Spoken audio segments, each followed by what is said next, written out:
નર્મદામાં statue of યુનિટીની સુરક્ષામાં વધારો કરવામાં આવ્યો છે। એકતાનગરમાં ભારત પર્વની ઉજવણી ચાલી રહી છે।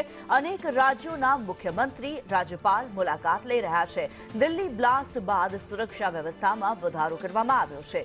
મોટી સંખ્યામાં પ્રવાસીઓ પણ મુલાકાત લઈ રહ્યા છે, ત્યારે એસઓયુની સુરક્ષામાં CISFની ટીમો તૈનાત કરવામાં આવી છે। भारत पर्व कुछ दिन से चल रहा है, उसमें देश के विभिन्न राज्यों से जो डिग्निटरीज आ रहे हैं उनकी सुरक्षा को ध्यान में रखते हुए सुरक्षा को और हाइटन किया गया और एडवांस किया गया, बढ़ाया गया है। इसमें लोकल पुलिस की भी हमें काफ़ी मदद मिल रही है।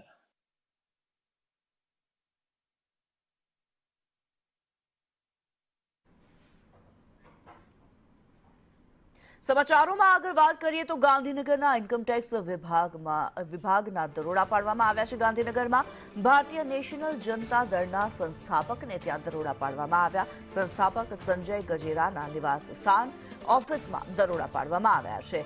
સંજય ગજેરાના ડ્રાઈવરના નિવાસ સ્થાને પણ દરોડા પાડવામાં આવ્યા। રજિસ્ટર્ડ પક્ષમાં સૌથી વધુ આવક ધરાવતો પક્ષ છે।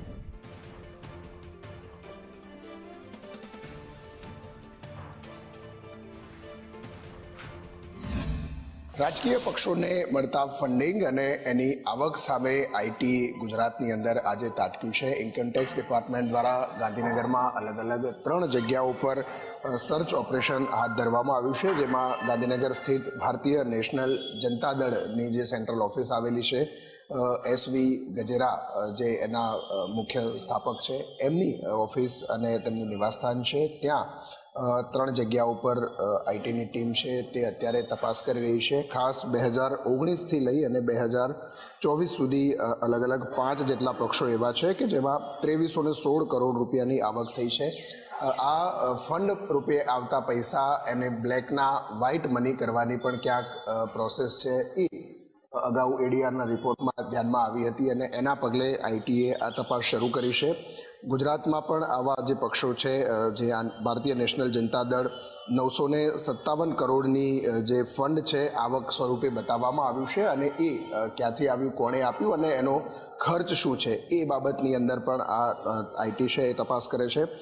સંજય વિઠ્ઠલભાઈ ગજેરા કે જે ભારતીય નેશનલ જનતા દળના સ્થાપક છે, એમના નિવાસસ્થાન સેક્ટર 26 ગાંધીનગર, એમની ગાંધીનગરની સેક્ટર 11 ખાતેની ઓફિસ અને તેમના ડ્રાઈવરનું જે નિવાસસ્થાન છે, એમ અલગ અલગ 3 જગ્યાઓ પર આઈટીની વહેલી સવારથી આજે તપાસ જે છે તે શરૂ છે।